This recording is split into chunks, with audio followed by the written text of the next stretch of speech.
aquí ha desaparecido, ¿no? Es una zona de la cóclea que pues, bueno, toda el área que está aquí y que no tiene nada, pues va a ser una zona de la cóclea que va a dejar de percibir el sonido de la frecuencia que le correspondía.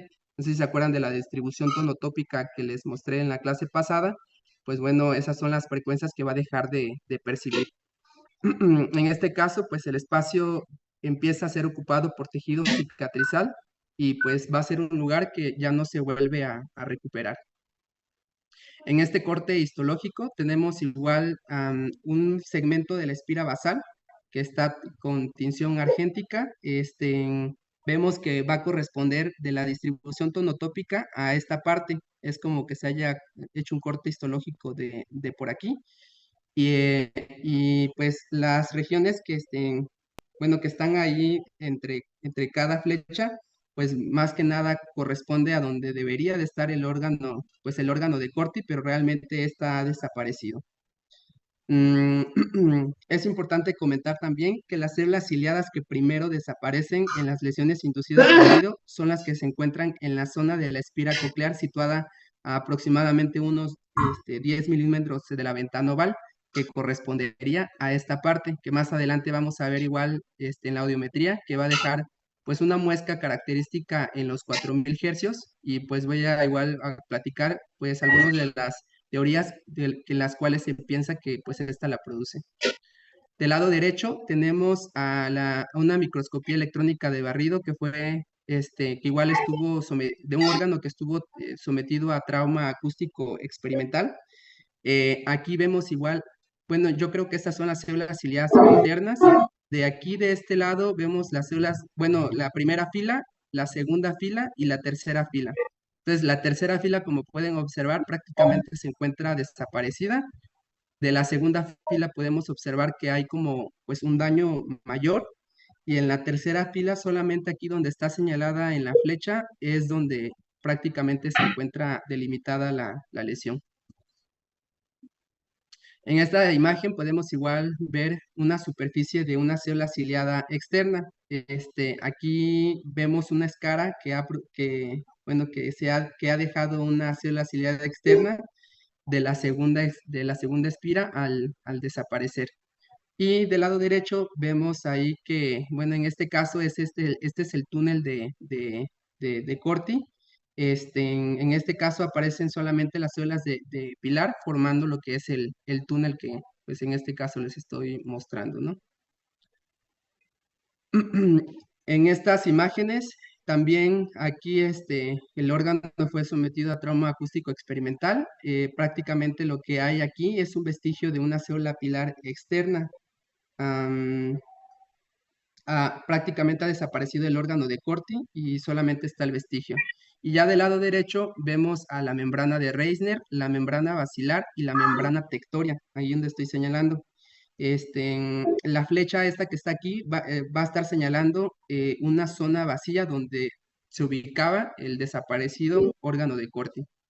Y ya en esta diapositiva vemos una tabla que se llama la escala de Cobel. Cobel y algunas personas desarrollaron una escala que se puntúa hasta 9. Esta se emplea para tipificar las lesiones anatomopatológicas que vimos a su momento. Y pues, bueno, para resumirlos, el punto 1 y 2 son cuando se encuentran próximas a la normalidad. El punto 3 y 4, las células ciliadas externas el núcleo de las células ciliadas externas empieza a presentar tumefacción, pignosis, y prácticamente aquí las células de sostén empiezan a tener algunas vacuolas. Sin embargo, no es hasta el punto 5 y 6 donde estas vacuolas empiezan a generar una mayor presión y aumento del volumen, con lo cual prácticamente evolucionan las células ciliadas externas. Ya para lo que es el punto 7, va a haber una pérdida de las células ciliadas externas. En el 8 se comprometen las mismas células ciliadas externas, pero también las internas, y prácticamente en la 9 ya va a haber una desaparición total de estas. Y aquí tengo una tabla, la cual saqué del fascículo de enfermedades del IMSS, que pues nosotros tenemos. En sí no hay mucho que comentar, simplemente se habla de cuáles son las profesiones que se encuentran obviamente expuestas a padecer de una cortipatía bilateral por trauma acústico crónico. Sin embargo, bueno, aquí, por ejemplo, yo creo que podríamos igual incluir a lo que son a algunos profesionales que pues se dedican igual a lo que es a la música, por ejemplo, los violinistas, o aquellos que se dedican a pues hacer pruebas con armas. A los conductores de tractocamión me ha tocado ver que a ellos se les hace algunas evaluaciones, sobre todo por una hipoacusia unilateral, pero más que nada porque están expuestos pues, con un oído sobre todo a lo que es el flujo aéreo, que puede generar también una hipoacusia. Y también, por ejemplo, creo que faltó aquí lo que es, además del transporte aéreo, el transporte marítimo. Aquí, doctor, en esta tabla, En en la cuanto a lo... anterior, estos Sí, voy, datos, voy. ¿de dónde son? Esta tabla, ¿de dónde Ah, son? ¿De dónde es? es, es del fascículo de enfermedades del IMSS. Es un PDF que institucionalmente se nos da para que nosotros vayamos y se los demos bueno, a cada especialidad, porque no solamente hay de pues, audiología, autoneurología, sino hay, por ejemplo, pues, de medicina interna, No, pero a pues lo que será... me refiero es de qué hospital, es Ah, decir, es es del en IMSS, doctora. cuanto, pero a nivel nacional Ajá, o a así es. nivel delegacional. Sí, sí, se lo podría proporcionar, en el PDF, pero tengo entendido que sí es a nivel, nacional, que se entrega el PDF.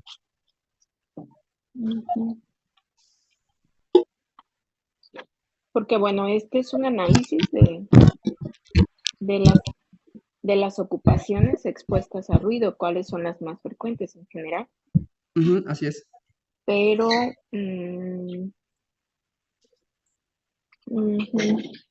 Sí, doctora, son documentos que distribuye la normativa a nivel nacional de salud en el trabajo ujú, para tanto a los médicos de salud en el trabajo para la capacitación, a los médicos no familiares y médicos familiares para la detección de enfermedades profesionales en estas ocupaciones en ujú. particular. Ok. Y estas ocupaciones es más para que consideren el daño auditivo, ¿no? Ujú, así es. Ujú.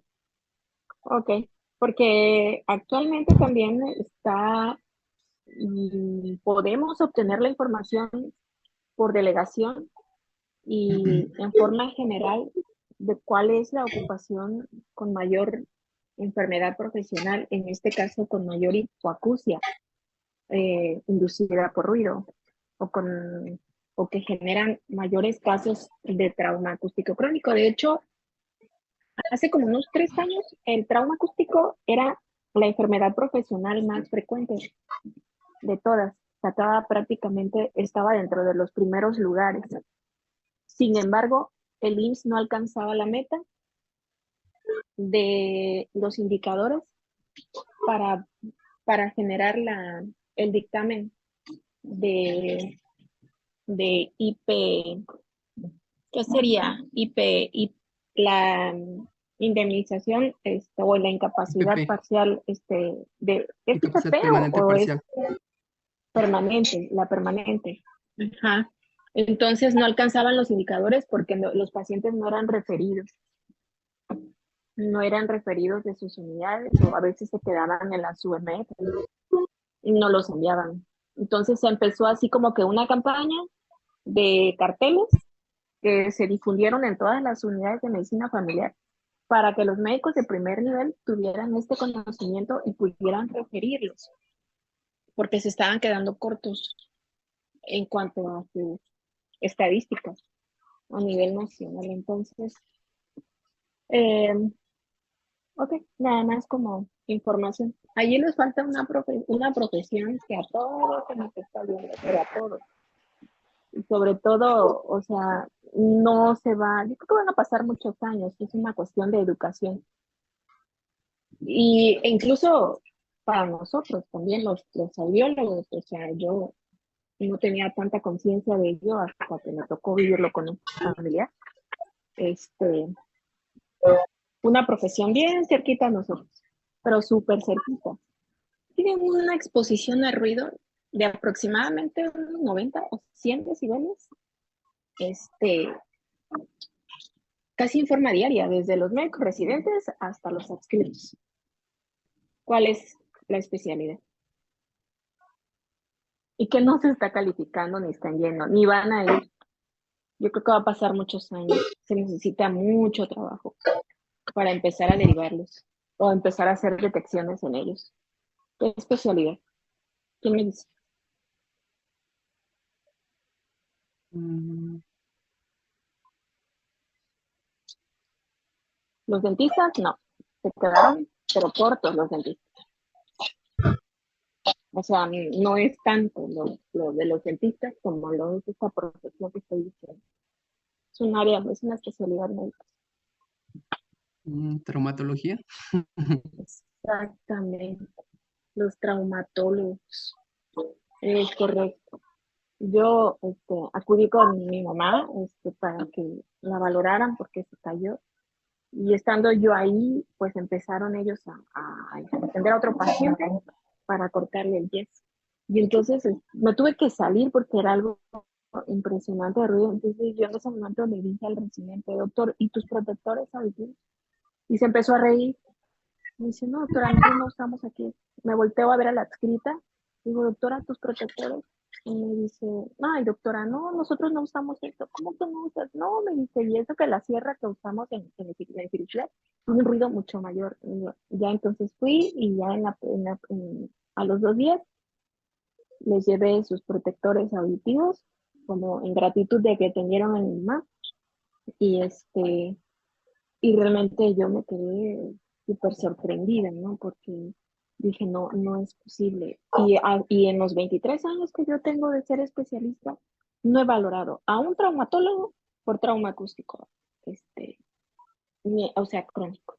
O sea, no me han referido a nadie.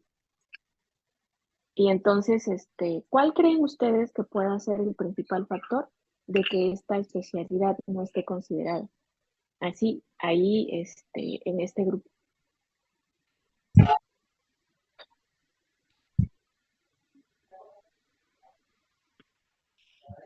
Mm, Torres, ¿cuál crees tú que sea uno de los principales factores?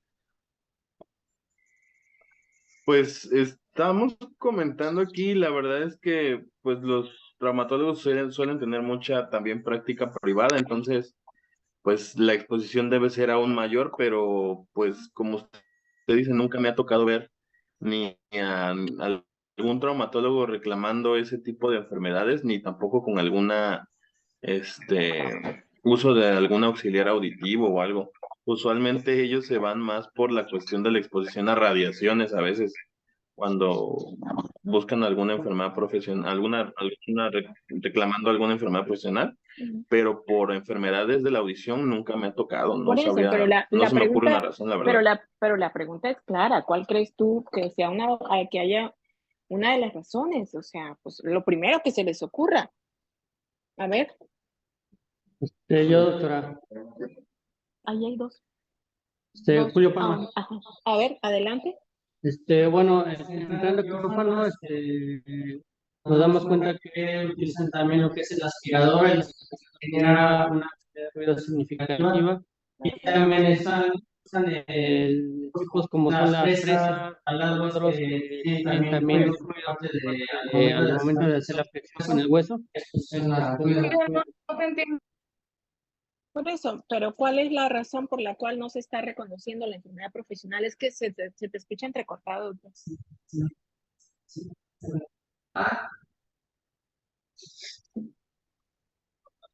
A ver, ¿cuál? Bueno, la razón por la cual yo creo que no lo reconocen es por la misma, que no se tiene la suficiente difusión de estos temas con respecto a los médicos de primer contacto, que son los que principalmente ayudan a detectar estas enfermedades. Exacto, la falta de información. ¿Ok? ¿Eso dijiste, doctor? Sí, Sí, doctora. doctor. Ok, muy bien. ¿Qué más? ¿Qué otro factor? A ver, doctoras, ¿qué otro factor?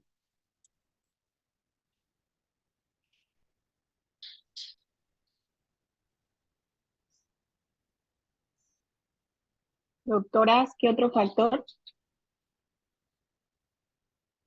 Pues es que totalmente desconocemos a qué, o sea, cuánto tiempo ellos están expuestos. O sea, se necesitaría un estudio muy preciso el saber cuánto tiempo ellos están expuestos a ese ruido en su jornada laboral.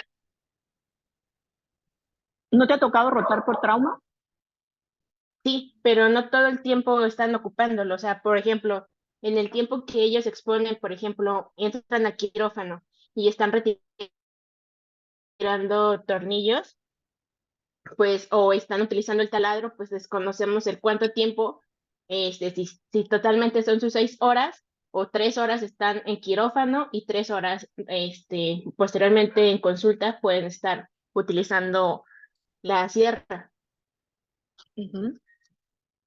Más o menos, o tú ya rotaste con ellos, ¿qué intensidades aproximadas que tú calcules generan sus cortadoras o sus sierras, genera eh, la intensidad de ruido? ¿Como qué intensidad aproximadamente, ya que están, me imagino que ya todos tienen sus aplicaciones del sonómetro?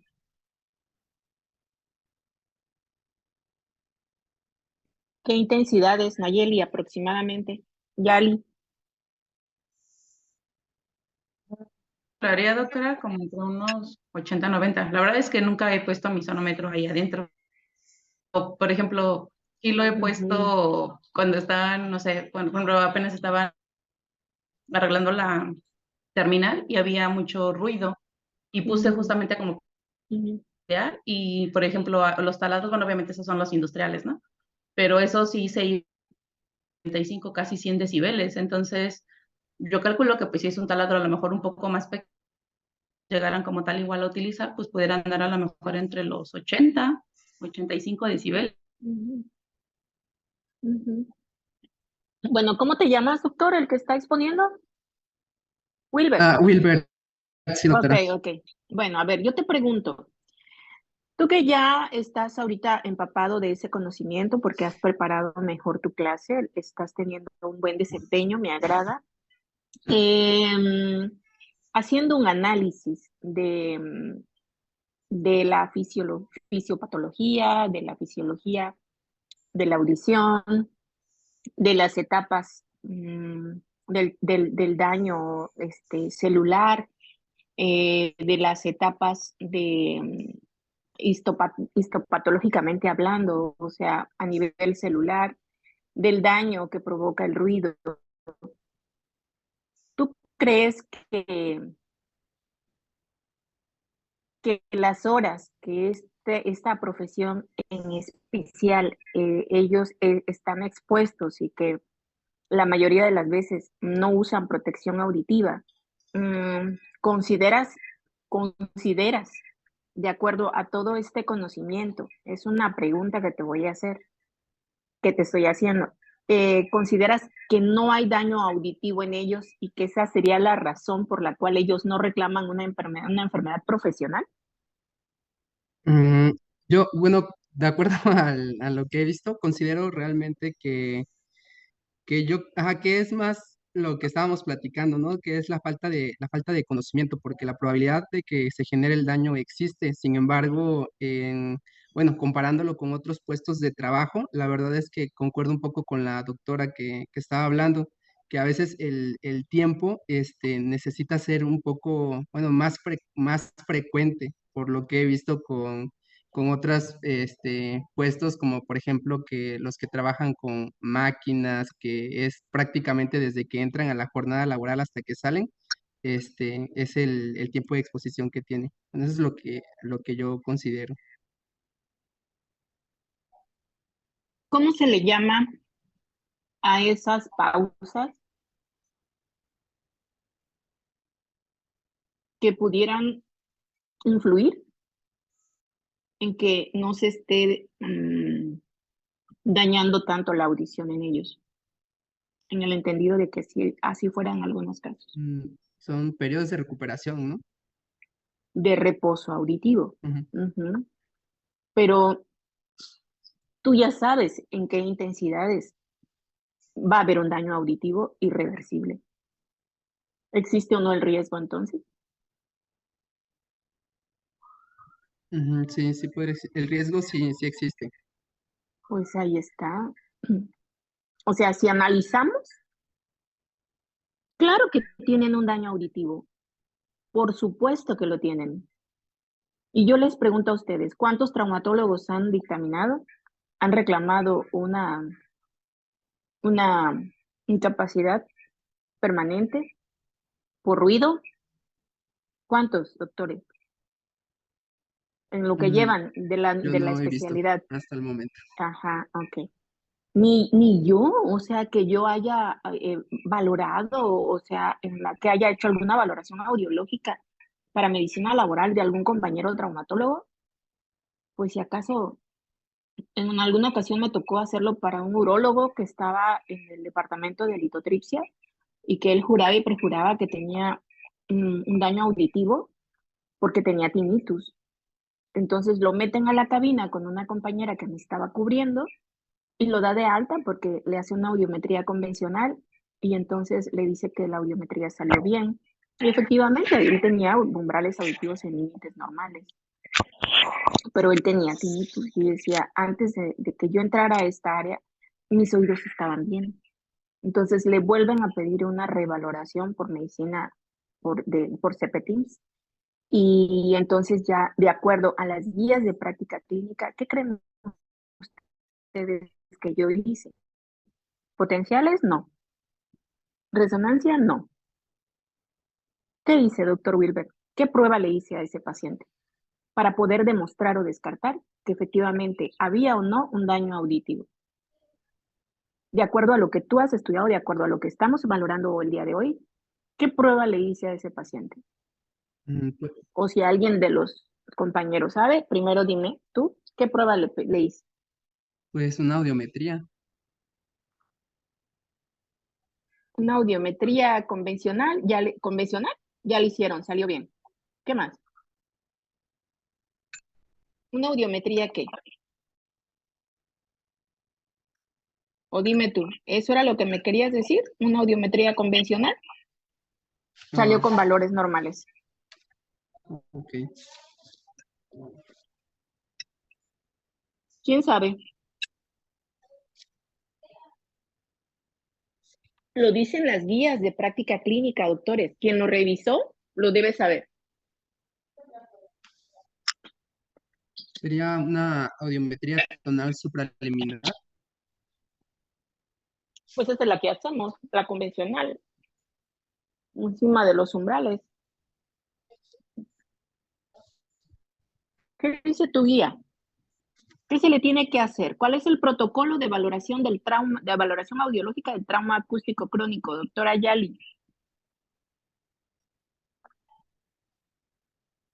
Pues inicialmente tendría que ser la audiometría, pero se tendría que medir la vía aérea con la vía ósea.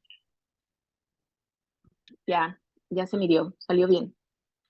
Hay ¿Qué le hice? hay que ver también igual una timpanometría. Ya, listo. ¿Qué más?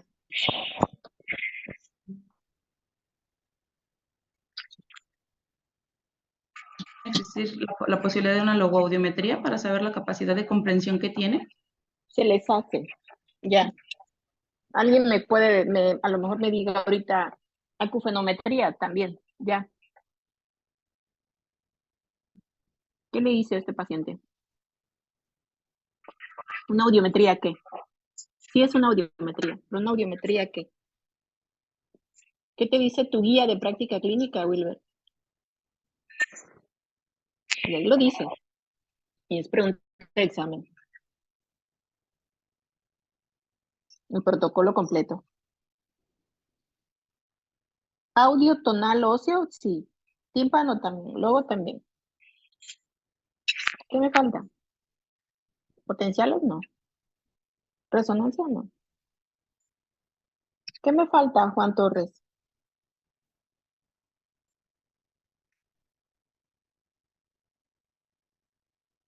Revisen su guía de práctica clínica, ahí lo dice.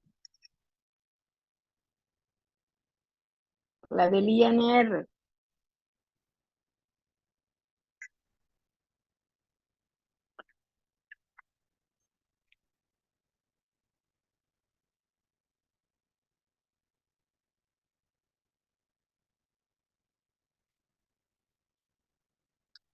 ¿Ya lo encontró?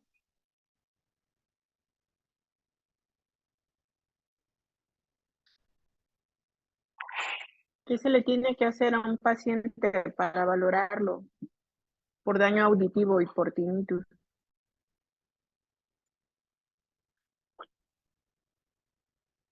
Yo encontré, doctora, que es como audiometría tonal, luego audiometría de comportamiento y audiometría por refuerzo visual. Ya no es tan necesario porque por refuerzo visual, pues es un paciente que tenía la comprensión, que no estaba tan afectado porque su audiometría salió bien. Eso se hace por refuerzo visual cuando tienen una hipoacusia profundísima que no te comprenden. No. ¿Qué más dice? Las guías de práctica clínica del INR, del trauma acústico crónico o del daño auditivo inducido por ruidos. Ahí debe venir, ahí viene eso, en potenciales, ENG, un poco antes de donde viene la rehabilitación auditiva.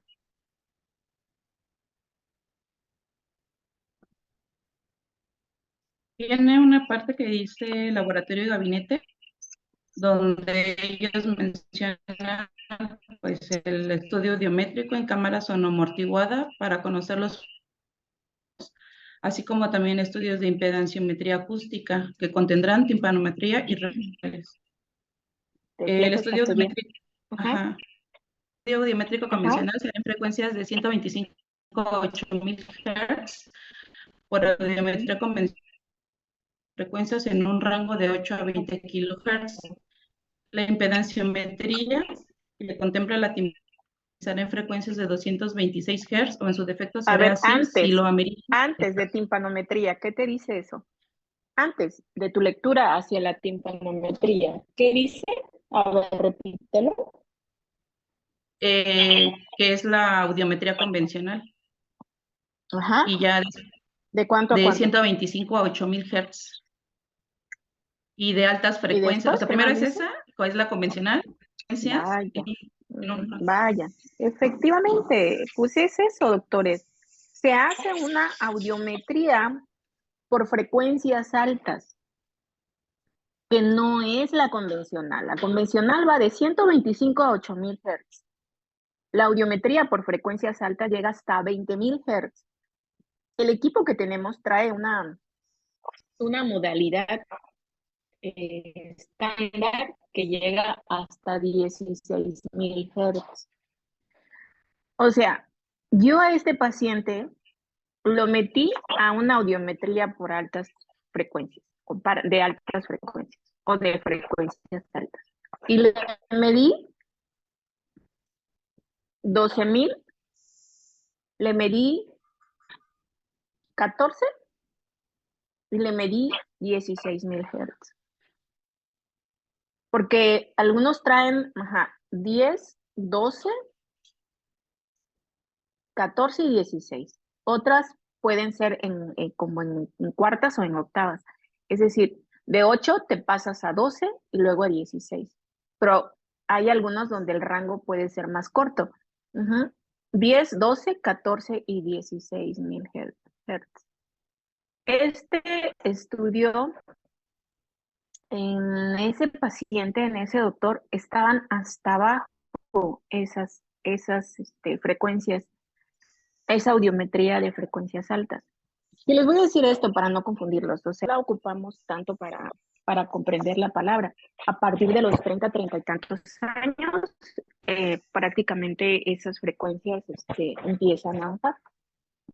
El doctor tenía como 58 años.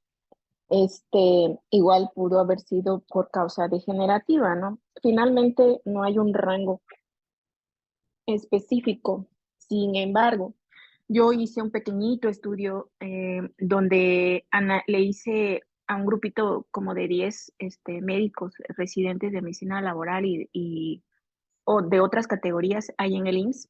Lo hicimos con un médico residente de medicina del trabajo, menores de 30 años. Y las audiometrías de altas frecuencias todas estaban dentro de rangos normales. Y de allí hice audiometrías en pacientes mayores de 30 años, que estábamos hablando 32, 35, 40. Yo me acuerdo que yo entré también en ese grupito, éramos como 8 o 10, para tener así un grupito comparativo. y todas, la mayoría de este grupito salimos con nuestros umbrales como en 40 decibeles, 45, 50. Pero el rango de este doctor se fueron hasta 80, o estaban muy abajo.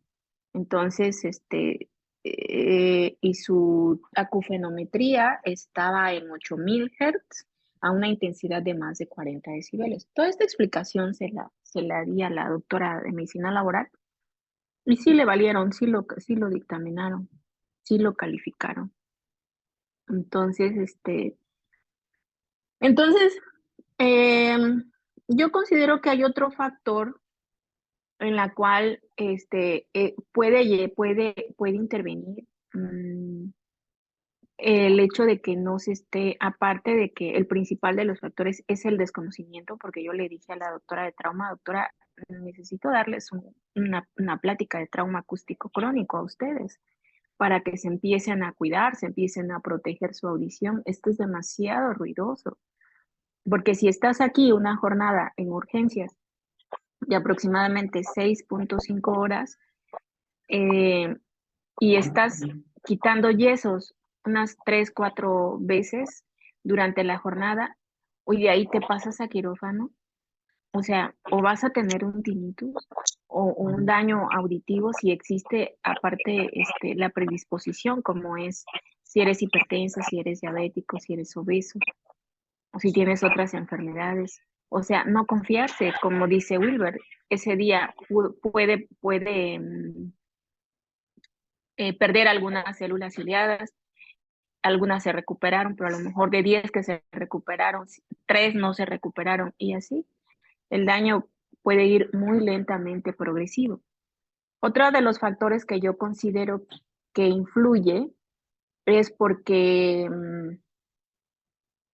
a lo mejor le sorprenda, pero es como, no sé si llamarlo como el pudor o llamarlo el glamour, llamarlo la pena, el hecho de ser médicos y decir, estoy sordo. Yo recuerdo a mi maestro de anatomía, que era un gran traumatólogo de mucho prestigio en la ciudad de Jalapa, el doctor Pica. El doctor tenía 80 y tantos años cuando fue mi maestro y estaba hipoacúsico severo. Teníamos que acercarnos para que nos pudiera entender y nos leía los labios. Muy apuesto el doctor, pero obviamente sin auxiliares auditivos. Y yo ahorita lo traigo a la mente porque es uno de mis ejemplos. Entonces tengo otro doctor que es ortopedista pediatra de mis hijas, y también de repente como que no capisca con lo que le decimos.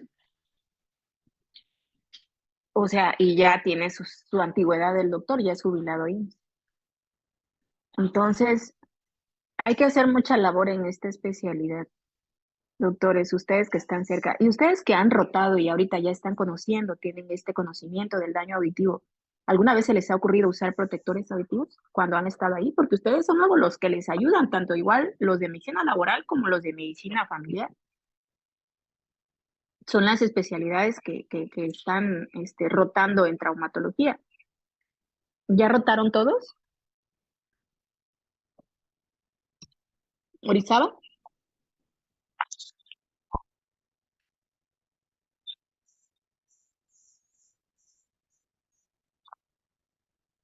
Bueno, Sí, doctora, desde el R1 se rota por trauma. Ajá. Lo único donde no entramos es a quirófano. Bueno, pues para sus Por la compañeros, exposición. sus compañeros que faltan derrotar, pues a informarles que compren sus protectores auditivos, no son tan caros. Hay desde 400 pesos, de 200 pesos. Hay unos muy buenos de 800 o 1000 pesos. Esos los distribuimos aquí en la clínica ahora que vengan. Y no es que esté haciendo promoción y propaganda, pero los pueden adquirir en las tiendas de seguridad industrial, desde Home Depot, por Mercado Libre, donde quieran, pero traigan sus protectores. También los varones, porque son los varones los más hipoacúsicos actualmente, y desde hace mucho tiempo. O sea, el varón tiene, o sea, la hipoacusia bilateral, por la causa que sea, es una proporción como de 2:1, varón o mujer. Que porque el varón está más expuesto a sus áreas laborales ruidosas, que donde, por ejemplo, los obreros, la mujer se queda en la casa, es el promedio de las familias, algunos, y el hombre es el que va a trabajar. Llega a la casa, si es un hombre muy proactivo, hay talachas en la casa, ¿no? Que se usa el taladro, ya están soldando que le gusta la carpintería, pues también tiene su taller, y a los hombres les gustan mucho las herramientas y todo esto, y siguen expuestos a ruido. Entonces, la protección auditiva debe ser ya una cultura. Ujú. Entonces, bueno, ok, doctor, continúa. Sí, otra. Bueno, en cuanto al cuadro clínico, el Gil Carcedo lo va a dividir en síntomas psíquicos, síntomas audiológicos y otros síntomas no otológicos. En cuanto a lo que es los síntomas psíquicos, se comentan, por ejemplo, cambios de carácter. Las personas se pueden volver un tanto irritables, agresivas, con inatención. Son trabajadores que, bueno, en este caso podrían tener presentismo laboral, que son aquellos que acuden a su área de trabajo, pero realmente no son productivos. También estos pueden presentar, por ejemplo, alteraciones en el estado del sueño, hasta llegar en la parte de pues, insomnio. Pueden tener periodos de agitación moderada, pues gran tensión hasta lo que es una profunda ansiedad. Y pues también somatizar, es decir, experimentar y expresar malestares emocionales en forma de síntomas físicos hasta llegar hasta al absentismo laboral. En cuanto a síntomas audiológicos, aquí más que nada lo que pues el paciente refiere va a ser el zumbido de oídos, acúfenos como tal, y inicialmente ensordecimiento, una sensación de ensordecimiento que obviamente luego, como hemos visto, se vuelve progresiva hasta llegar hasta la pérdida auditiva como tal. Y ya por último, en cuanto a lo que son síntomas pues no otológicos, uno, podemos encontrar trastornos de la audición. Más que nada esto porque pues como las personas trabajan en un ambiente ruidoso, esto les obliga a hablar alto, de tal forma que a veces empiezan hasta a tener problemas de pues como disfonía, ¿no? Y también pues alteraciones relacionadas al estrés, como por ejemplo pues las bradicardias, taquicardias, alteraciones en la motilidad gastrointestinal, úlceras duodenales, hipertensión, dilatación pupilar, que algunas, bueno, como estuve leyendo algunos artículos, te comentan que pues estas son alteraciones relacionadas al ruido, pero realmente, bueno, para nosotros realmente establecer esta relación de causalidad es muy, muy, muy complicado, ¿no? Y pues bueno, también estos pacientes pueden tener algunas alteraciones psicológicas como disminución del rendimiento, también disminución de la atención, de la concentración o deterioro del juicio crítico. En cuanto a lo que es el diagnóstico, pues primero, para hacerlo de sospecha, evidentemente vamos a tener que el trabajador previamente tiene que estar expuesto a sonidos de alta intensidad por periodos determinados, como vimos, pues periodos pues largos, ¿no? En cuanto al interrogatorio, pues más que nada lo que debemos de ver es, pues una, descartar evidentemente todas las posibles causas que pudieran producir una hipoacusia. En este caso hay que analizar al trabajador desde el inicio, y correlacionarlo con una adecuada historia clínica laboral. Bueno, en nuestro caso, ¿no? Que por ejemplo, en los puestos de trabajo en los cuales ha estado, en qué puestos que ha desempeñado, ha estado, pues, digamos que cerca de algún ruido, con qué frecuencia, su horario laboral, sus periodos de descanso, si usa algún equipo de protección personal, pues más que nada estas situaciones y algunos agentes físicos a los que se encuentre expuestos, ¿no? También preguntar pues antecedentes serofamiliares y personales patológicos. Exploración física, pues más que nada podemos realizar una otoscopía, pues básicamente para ver la permeabilidad del conducto auditivo, pues la integridad de la membrana timpánica, el reflejo luminoso, y demás. En cuanto a lo que son los estudios auxiliares, pues, bueno, se comentaba, se puede complementar con laboratorios y se puede también aplicar una batería de pruebas, pues, que generalmente van a consistir, bueno, de manera generalizada, pues, como una audiometría, y también, pues, se le podría solicitar una logodometría, y también, bueno, se comenta que pueden realizarse otros estudios según sea el caso. A continuación, pues, vamos a tener aquí las características que van a tener el trauma acústico crónico y pues son estas 6 características. Una va a ser que es generalmente bilateral y simétrica, pues como les comenté anteriormente, hay algunas patologías que son realmente ocasionadas por el trauma acústico crónico, sin embargo, tienen mayor prevalencia de que son unilaterales. En cuanto a lo que son, bueno, también otra característica es que va a tener una, pues, lesión coclear, pues ya vimos histopatológicamente los daños que esta genera. Otra característica es que va a ser irreversible cuando hay destrucción de las células pilosas. Esta se va a detener cuando cesa la exposición y,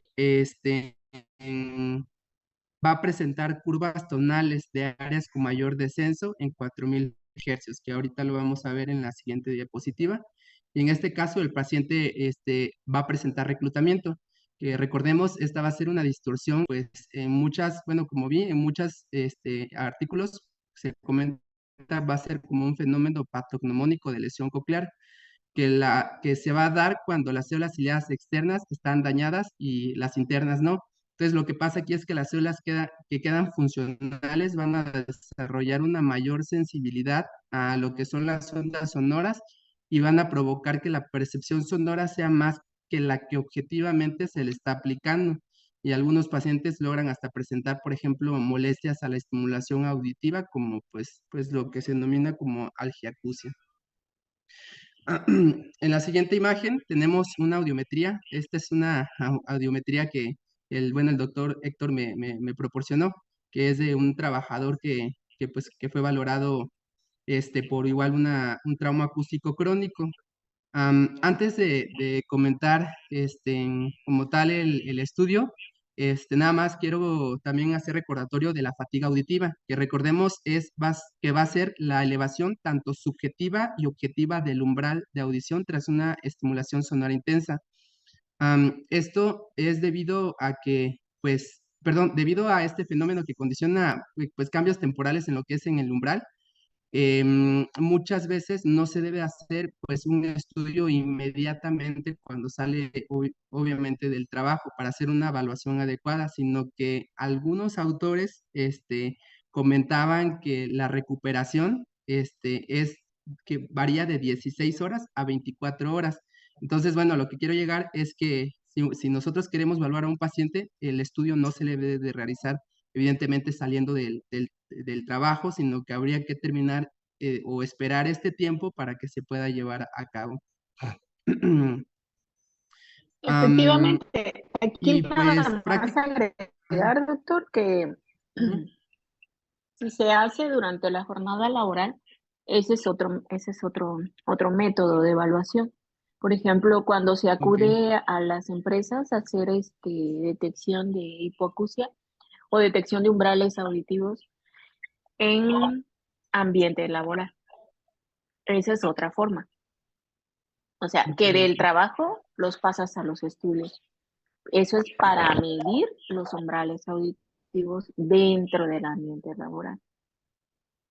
Pero ya para calificación, pues obviamente para una detección o un screening, no tienen que estar en producción, tienen que estar en un reposo. La mayoría de las empresas no lo aceptan porque pues es un día laboral que se pierde para ellos, o a veces los dividen. Un día un grupo los tienen en un área de que no sea ruidosa y lo invierten. Así me tocó colaborar en una empresa este, de tubos de acero que no es TAMSA, es otra empresa canadiense. Bredero Shaw se llama. Entonces, pero hay quienes se dedican a esto, que tienen grandes empresas o consorcios. Hay un doctor médico laboral que hace unos cuantos años fue presidente del Consejo Mexicano de Medicina Laboral, que tiene una, una empresa de detección de umbrales auditivos a nivel nacional, y aparte también da el servicio mm, de preparación de las áreas laborales con amortiguación del ruido. Él va y mide y dice, tu área necesita esto, necesita el otro. Y creo que también es socio de las empresas de HBO, algo así, no recuerdo. Es una empresa ahí muy rica que se dedica a la prevención, y, y es extranjera al parecer, porque él también es socio. Se ha logrado posicionar el doctor, y yo lo tuve oportunidad de conocerlo en uno de los cursos del doctor Durán. Pero bueno, de aquí, de este tema se derivan muchas cosas, se derivan muchos programas sobre todo de prevención en las áreas. Para aquellos médicos que les toque trabajar en empresas particulares, no gubernamentales, pues hay mucha tela de donde cortar. Bueno, continúa, doctor, nos quedan unos minutos. Sí, aquí, por ejemplo, bueno, ya en esta audiometría vemos, pues que el trabajador, pues, presenta una hipoacusia bilateral, pues, de superficial a media. Va a tener ahí algunas, bueno, una caída selectiva en lo que viene siendo las frecuencias, pues, medias agudas, que van a ser en los 4000 hercios. Va a tener recuperación en lo que son las frecuencias de 6000 a 8000 en lo que son ambos oídos. Aquí, ahorita como se observa, va a tener de alguna forma como una depresión, que es la muesca que les platicaba de los 4000. Estuve viendo qué son, o sea, digamos que cuál es el motivo por el que piensa que está presente, ya que el reflejo acústico va a proteger al oído a lo que son frecuencias más bajas. Dos, porque pues las células pilosas externas van a ser más susceptibles en lo que son la base de la cóclea. Recordemos que estas de 4000 van a estar cerca de lo que es lo que es la ventana oval. Este, y em, a ver, bueno, nada más, bueno, eran esas que se comentaban. Y pues, bueno, pues realmente comentar que la disminución del reconocimiento de las palabras, pues inicia cuando se alteran las frecuencias menores a 3000 hercios. Am, en cuanto a Ese lo que es hipoacusia el de tu diapositiva ahí anterior, ¿qué etapa, ajá, en qué etapa está? ok, pues realmente, bueno, yo podría decir por la forma que esta tiene, yo diría que sería una etapa 2-3. Sin embargo, habría que también ver un poco de la historia clínica del trabajador para ver el tiempo de exposición que haya presentado. Aquí básicamente el criterio es audiométrico para poderlas Ok. estadificar en las etapas. Sí, estaría en una 2. Ahí tú lo mencionaste en la tablita. Ajá, así es. Bueno, continúa. Ok, bueno, en cuanto a lo que es el diagnóstico diferencial, vamos a tener varios. Por ejemplo, tenemos lo que es bueno, lo que comentaban en el libro de diagnóstico y tratamiento en otorrinolaringología. Ahí se platicaba que eran estas 8 entidades, que por ejemplo la presbiacusia. Sin embargo, aquí recordemos que esto va a ser algo fisiológico, normal, generalmente, no siempre, pero pues es en mayores de 60 años. los pacientes van a comentar que les van a molestar cada vez más los ruidos y que van a oír, pero pues no entienden las palabras ni el mensaje. Otros diagnósticos igual diferenciales, pues es la disfunción auditiva hereditaria, trastornos metabólicos, hipoacusia neurosensorial, la hipoacusia de origen infeccioso, bueno, tenemos ahí igual la enfermedad de Meniere, pero en este caso, pues recordemos que aquí van a haber vértigos, acúfenos, que generalmente, bueno, la hipoacusia va a tender a ser unilateral, y sobre todo, más que nada, que en la audiometría va a ser, se van a afectar las frecuencias más bajas, que va a ser una hipoacusia de tonos graves, ¿no? Y el paciente también va a referir en plenitud oral, o sea, como comentario general. Y pues en cuanto a lo que es lo que es el tratamiento, esta se la saqué de la guía del INR, y de otras literaturas. A grandes rasgos se comentaba que no hay un tratamiento evidentemente que evite, bueno, una vez instaurada ya la hipoacusia. Sin embargo, se pueden dar o ofrecer algunas medidas para, digamos, yo lo vi como algo más paliativo, en las cuales, por ejemplo, bueno, una, tendríamos que disminuir el tiempo de exposición. También se comentaba el uso de vasodilatadores periféricos y tranquilizantes ansiolíticos, pero yo creo que esto va más enfocado a lo que es a los acúfenos. También se había, bueno, no sé, leí en algunas literaturas que pues la vitamina E, la vitamina A, el ácido fólico, de alguna manera van a proteger a lo que es al oído del ruido, entonces podrían recomendarse. También, por ejemplo, en este caso, pues la adaptación audioprotésica y enmascaradores de los acúfenos, en caso de que sea necesario, pues ya generalmente ya los especialistas en otoneurología son los que se encargan de ello. Y pues nosotros en el caso de pues que veamos trabajadores, pues más que nada emitir recomendaciones para el uso de EPP. La Aquí, rehabilitación. de acuerdo, Ujú. ajá, ok, ya, ya. No, no, no, Continúa. no, no, perdón. Aquí No, la continúa, rehabilitación continúa. especializada va a consistir básicamente en la corrección del trastorno del lenguaje, adiestramiento auditivo, lectura labiofacial, pero doctora, esto, bueno, no sé quién lo hace, no sé si, mm, o sea, estos son especialistas en audiología o no sé A quién va ver, a esto. desde la parte en cómo vas llevando el plan, o sea, Wilber, abusado, porque pues así es como tú les vas a enseñar a tus trabajadores. No, Ok, o sea, nada es paliativo, no es cáncer. ¿Ok? Primero que ok. nada, o sea, omitir esa palabra. ¿Pueden encender, por favor, el ventilador? Gracias. Nada es paliativo.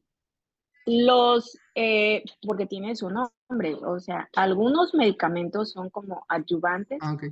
para mejorar, la liga, para mejorar la sintomatología, gracias, la algiacusia o disminuir un poco la intensidad del tinnitus. Y yo te estaba escuchando, después dijiste, van a ayudar a proteger al oído del ruido. No, nada de eso. O sea, los que protegen al oído del ruido son los protectores auditivos. Esa es una cuestión mecánica. Que se piense que existen medicamentos antioxidantes o medicamentos protectores de la célula, por decirlo así, que ayuden a que la célula no esté tan sensible a los sonidos altos. Y bueno, pues es una cuestión teórica, hipotética, hasta cierto punto, que se usa como placebo, que se usa como algo que ayude, como una opción. Aquí lo más importante que ustedes tienen que decirle a su trabajador es que usen los protectores auditivos. Ahora, y ya después te vas terminando o vas acercándote a decir que los auxiliares auditivos. Por eso era cuando yo te interrumpí, pero de ahí pasaste esta diapositiva. Los auxiliares auditivos corresponden a la parte rehabilitatoria del plan de manejo del trauma acústico crónico. Nosotros no hemos hablado del agudo. O sea, la parte rehabilitatoria es la adaptación de auxiliares auditivos. Binaural porque los dos oídos están afectados. Un buen porcentaje de pacientes con trauma acústico crónico llegan ya en las etapas 3 y 4 del trauma acústico. Ya cuando en ocasiones poco podemos hacer por ellos. ¿Por qué? Porque ya su comprensión de la palabra está muy afectada y tiene una algiacusia terrible. Es terrible la vida de un obrero, de la vida de un trabajador con trauma acústico crónico grado 3. Es muy, muy sintomática. Tienen algiacusia, tienen tinnitus intenso. ¿Por qué? Porque el amplificador, el auxiliar auditivo, pues es para poder mejorar la escucha, pero sí tiene que amplificar. Entonces ahí se hace una medición especial entre el umbral de disconfort y la vía aérea, y si es muy corta, no se puede adaptar, porque es más lo que le va a lastimar. Aparte, tiene que usar unos auxiliares auditivos de altísima tecnología para poder ocluir el ruido ambiental y darle prioridad a la palabra, darle un silencio ambiental y solamente escuchar la palabra hablada. Y eso es muy caro, que no está al alcance del trabajador con un salario mínimo o con una pensión, o sea, determinada, no podría pagarlo. Y el IMSS, hasta donde sé, algunos trabajadores, no todos. Entonces, tienen que hacer esta conciencia y poderles enseñar a sus trabajadores esto. La lectura labiofacial es lo que viene, o sea, bueno, no hay forma de adaptarlo por estas y estas razones, entonces ya ellos tienen que aprender a leer los labios. Y esto casi siempre está dentro del equipo de clínica audiológica, por decirlo así, es donde entra el terapeuta del lenguaje, que ya da estas sesiones de terapia de lectura facial, que no se tiene al alcance porque desde el punto de vista institucional no todas las instituciones tienen este personal. Y entonces si no las tienen, pues ellos tendrían que pagar, entonces o comen o pagan su terapia de lectura labiofacial. Es muy, muy, muy, ¿cómo decirlo? Es muy complejo el destino final del trauma acústico crónico. Pues se dan de topes, sobre todo los albañiles, los que usan cortadoras, los que usan esmeril, los carpinteros, los que trabajan en las calderas. Entonces es muy, y alguno que otro joven médico residente que usa un taladro, que usa una cortadora y no tiene conciencia de que se están dañando sus células auditivas. Es como si yo les dijera, a ver, pónganse al sol y vean todos al sol a las 2 de la tarde en una ciudad con un sol intenso. O latino, ¿no? Pues así es esto. Así debemos cuidar pues todos los sentidos. Bueno, ¿con qué terminas, doctor?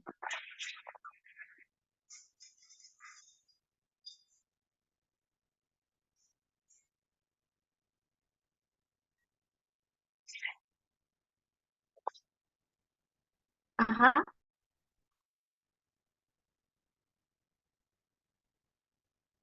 no te escucho. Sí, tenemos ya esta diapositiva que yo coloqué aquí la prueba de Pacer, que realmente pues a mí se me hizo muy importante, que es más para el reclutamiento, bueno, en lo que es del personal. La prueba de Pacer va a ser un test que va a estudiar el fenómeno de la fatiga auditiva. No sé si ya esté como algo generalizado, pero bueno, lo que yo entendí era que se somete a una persona a un tono, por ejemplo, de 1000 hercios, a una intensidad de 100 decibeles durante 3 minutos. Entonces, se supone que el sujeto normal va a tener una variación máxima de un umbral de que será de 5 decibelios, pero si el umbral es decir, que si el umbral era de 15 y después la prueba tiene un umbral de 20, digamos que va a ser normal.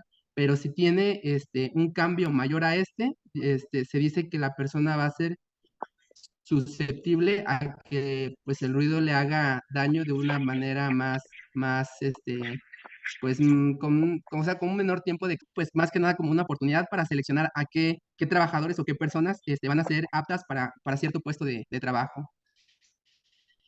En cuanto a lo que son las medidas de protección individual, se comentaba pues prácticamente que todas las personas que estén expuestas a 80 decibeles, por normativa de la norma oficial mexicana está expuesto que a más de 85 decibeles deberían de usar un equipo de protección, o se les debería de dotar de un equipo de protección personal, como los cascos antirruido, los cuales van a proteger dependiendo del tipo pues de quien lo haya fabricado, que generalmente esos los especifican, pero en general protegen de unos 20 a unos 30 decibelios, y cuando se usan de manera conjunta, estos van a proteger o conferir una mayor protección.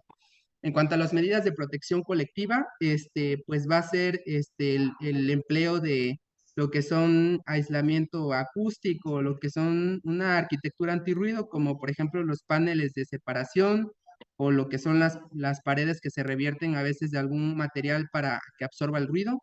Pues más que nada esta situación. Y pues ya por último, aquí tengo em, pues una gráfica de la jerarquía de los controles de riesgos que, bueno, aquí nosotros vemos que en general la jerarquía se divide en 5, de los cuales el más efectivo va a ser la eliminación, es decir, retirar la fuente de ruido. Sin embargo, a veces esto pues es muy costoso. Obviamente debería de valer la pena para la salud de los trabajadores, sin embargo, pues esto no siempre se hace. Y pues bueno, otras medidas son lo que son la sustitución, la ingeniería, como es lo que comentaba de colocar barreras, o sistemas de ventilación que sean menos ruidosos, o cambiar algo metálico o por algún plástico que emita menos ruido. Y como vemos, el uso de EPP es dentro de esta jerarquía va a ser lo menos efectivo.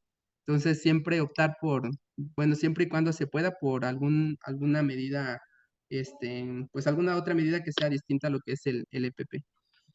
Y pues eso, doctora. Muy bien. Ok, muy bien. Entonces, en una palabra, ¿qué necesitamos, Wilbert, para poder evitar el trauma acústico crónico? Oye, es que es complejo, pero para mí sería educar. Ok. Juan, en una palabra. Juan Torres. Oye, es que es complejo, pero para mí sería educar. Ok. Juan, en una palabra.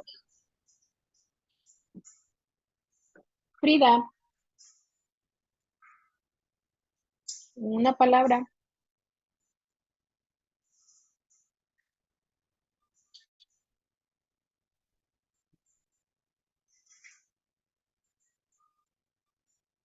¿Qué necesitamos?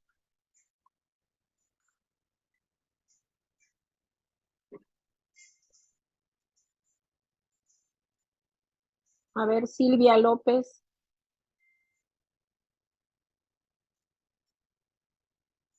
Yacer Omar, Yali, Gerardo. Hola, doctora. Yo diría que prevención. Hola. Exactamente. Está horrible. Pues sí, obviamente. A ver, doctor, ¿cómo te llamas? Yacer Sandoval. Ok. ¿Y cómo harías la prevención en una empresa?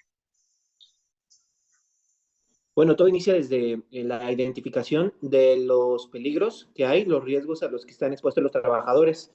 Entonces, se tiene que verificar qué actividades son las que se realizan en la empresa, verificar si hay alguna fuente que está emitiendo ruido para poder hacer una estimación y mediciones para corroborar, porque en muchas ocasiones las personas pueden sentir que es un ruido excesivo, pero probablemente no, y todavía haya algunas otras formas de hacer cambios. Si se detecta que sí hay una fuente generadora de ruido, que se hace la medición y se encuentra encima de los niveles adecuados, pues emitir acciones correctivas para poder,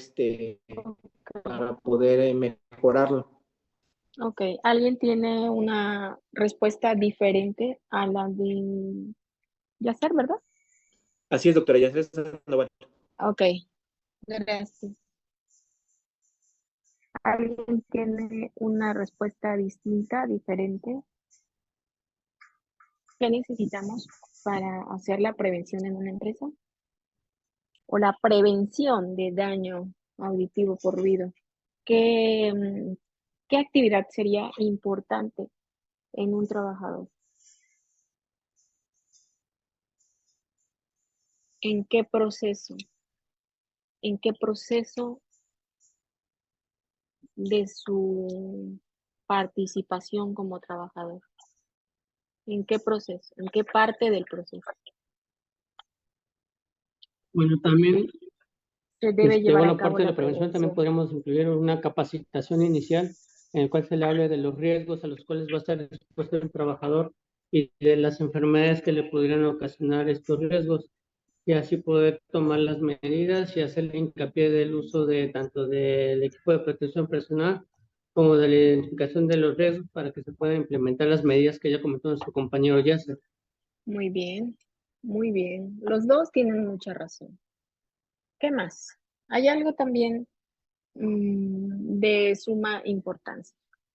¿Qué es? ¿Cuál es? Falta dos tienen algo. mucha razón. ¿Qué más? ¿Perdón? Hay algo también Ujú. de suma importancia. ¿Qué es? ¿Cuál es? Falta algo. Pues podemos hacer. ¿Perdón? ¿Me escuchan? Sí, te Ah, ya. escucho. Podríamos también empezar a hacer, la prevención desde realizar los exámenes médicos a los trabajadores que vayan a estar en algún puesto. Te escucho. En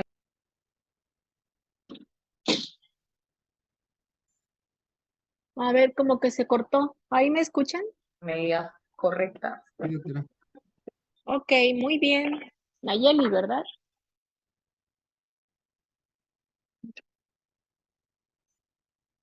Nayeli. Sí lo escuchamos. Sí, doctora. Ok, muy bien. Nayeli, ¿verdad? Es que se repite, hay reverberancia. Hay... Bueno, efectivamente, todo trabajador que debe ingresar por primera vez a una empresa, se le tiene que hacer su detección de umbrales auditivos. Si esa empresa está trabajando con ruido, se le tiene que hacer su estudio de audiometría a todos. Entonces, quien vaya a participar o a trabajar en algunas empresas expuestas con exposición a ambiente ruidoso, tiene que estar dentro de su programa de ustedes el estudio audiológico, el estudio audiométrico previo a su ingreso. Dentro de los requisitos laborales, tiene que tener un estudio de audición antes. Actualmente es un buen porcentaje de pacientes que están saliendo con daño auditivo, que son muy jóvenes. ¿Por qué? Por el uso de auditivo, por la exposición a daño auditivo recreativo o ambiente ruidoso recreativo.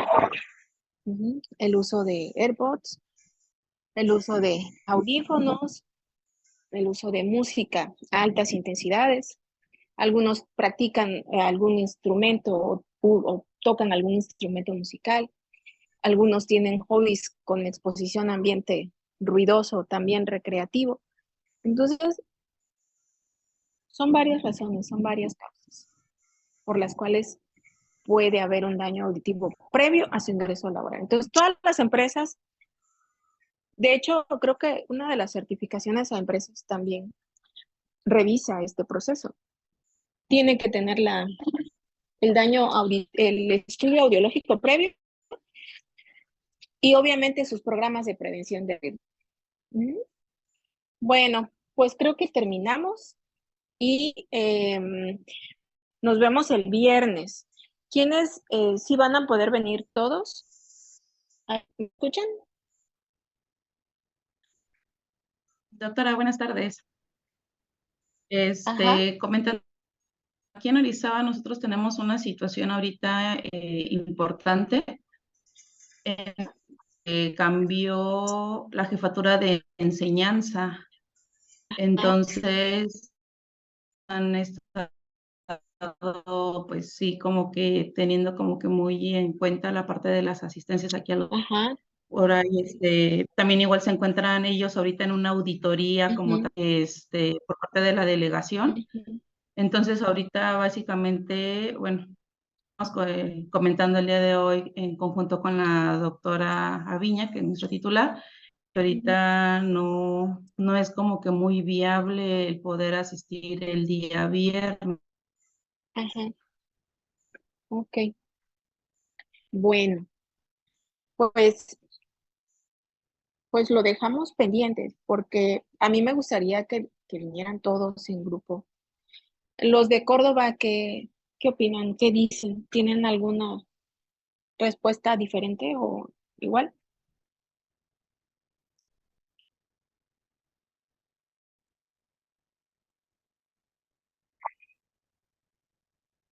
Buenas tardes, doctora. Sí, bueno, de hecho, Sí, ¿qué pasó? estamos en una situación un poquito similar que nos ha pegado lo que está sucediendo en Orizaba, dado que nuestros Ujú. encargados de enseñanza han tenido que estar yendo seguidamente a Orizaba para tratar de solucionar todo este problema.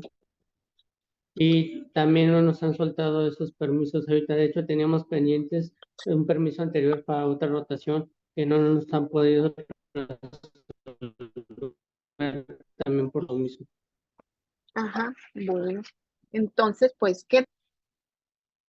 Ya ustedes son adultos, ya saben que es el complemento de las clases y pues ojalá lo logren y pues yo quedo atenta a lo que pase con ustedes con respecto a sus permisos y con respecto pues a la situación de que están viviendo, ¿no? O sea, en sus sedes.